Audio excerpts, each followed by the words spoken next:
আসসালামু আলাইকুম। সবাইকে স্বাগতম এক অসাধারণ সফরে। আজ আমরা যাচ্ছি মাইক্রোসফট ওয়ার্ড ২০১৬ এর সেই দুনিয়ায়, যেখানে আপনি শুধু টাইপ করবেন না, আপনার চিন্তা, কল্পনা আর দক্ষতাকে একদম প্রফেশনাল ভাবে সাজিয়ে উপস্থাপন করতে শিখবেন। সবাই বলে ওয়ার্ড মানেই শুধু টাইপ করা, কিন্তু আমি বলি ওয়ার্ড মানেই পাওয়ার। আপনি কি জানেন মাইক্রোসফট ওয়ার্ড ২০১৬ দিয়ে আপনি শুধু চিঠি লিখবেন না, আপনি একটা সম্পূর্ণ প্রফেশনাল দুনিয়া তৈরি করতে পারবেন। চাইলে তৈরি করুন আপনার সিভি, বানান ইনভয়েস, লিখুন গল্প বা সাজিয়ে ফেলুন অফিস রিপোর্ট। তাছাড়া ভিজিটিং কার্ড এর ডিজাইনও সম্ভব শুধু ওয়ার্ড ব্যবহার করে।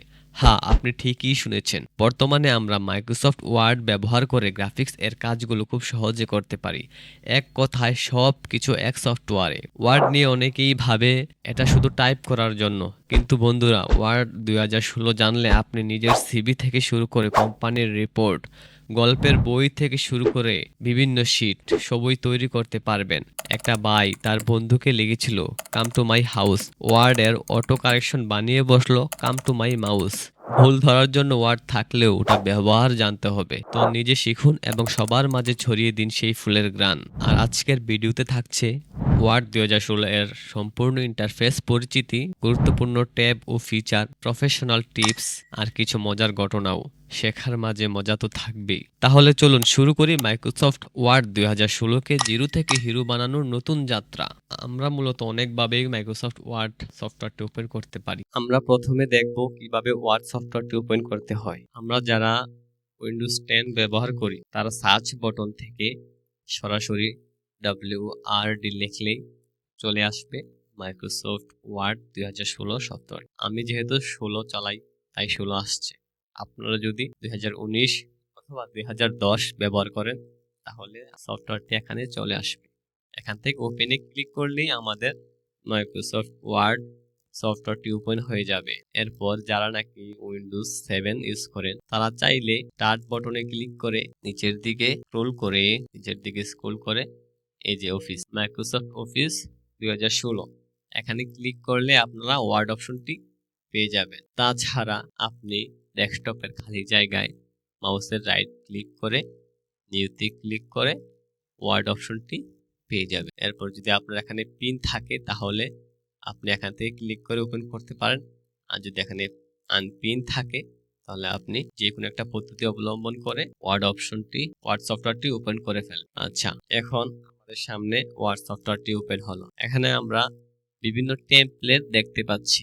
তার মধ্যে প্রথমে আমরা দেখতে পাচ্ছি অনেকগুলো টেমপ্লেট। তার মধ্যে প্রথমে দেখতে পাচ্ছি বিজনেস মানে ব্যবসার ক্ষেত্রে আমাদের যা প্রয়োজন হয়, ফ্লায়ার বলে বিভিন্ন ম্যাগাজিন বা যা এগুলো।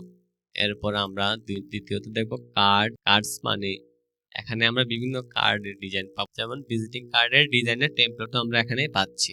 এরপর আমরা দেখব flyer, letters, education, resume and cover. এখানে আমার মনে হয় সবচেয়ে গুরুত্বপূর্ণ হলো এই রিজিউমে এন্ড কভার, বা আমরা যেটাকে সিভি বলে থাকি। এখানে আমরা ক্লিক করলে অসংখ্য সিভির টেমপ্লেট দেখতে পারবো।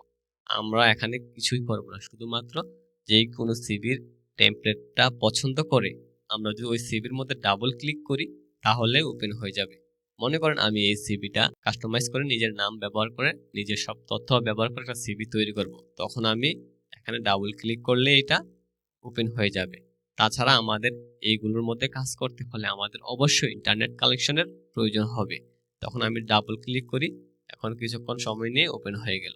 আপনাদের অনেকটি ফাইল দেখেন, আমি এখানে আমার নাম অথবা যা প্রয়োজন সবগুলো চেঞ্জ করতে পারছি। আমি নিজের ইচ্ছা মতো কাস্টমাইজ করতে পারছি। এখন আমাদের যে কোনো ধরনের সিভি যে টেমপ্লেটটা আমাদের পছন্দ হবে আমরা ওই টেমপ্লেটটাই ব্যবহার করতে পারবো। আমরা এই যে এখানে ওয়ার্ডের অপশনটি দেখতে পাচ্ছি, এখানে যদি আমরা রাইট ক্লিক করে এখানে পিন করে দিই, এখন যদি আমরা ক্রস করে দিই এখান থেকে, তাহলে আমরা এখন এটা সেভ দেব না, ডোন্ট সেভ। মনে করেন এখন আমাদের এখানে ওয়ার্ড অপশন চলে আসছে, আমরা এখন যখন মন চাই এখানে এখানে একটা ক্লিক করলে আমাদের ওয়ার্ড অপশন ওপেন হয়ে যাবে। এখন আমরা একটা খালি ডকুমেন্ট নিয়ে কাজ করব, তাহলে আমি ব্ল্যাঙ্ক ডকুমেন্টের মধ্যে ক্লিক করব, তাহলে আমার একটা খালি ডকুমেন্ট ওপেন হয়ে গেল। আমরা সংক্ষেপে পরিচিত হব মাইক্রোসফট ওয়ার্ড ২০১৬ এর ইন্টারফেস নিয়ে। উপরে আমরা দেখতে পাই একটি রিবন যেটি বিভিন্ন ট্যাব দিয়ে গঠিত। প্রতিটি ট্যাবের নিচে থাকে বিভিন্ন গ্রুপ যেখানে নির্দিষ্ট ফিচারগুলো সাজানো থাকে।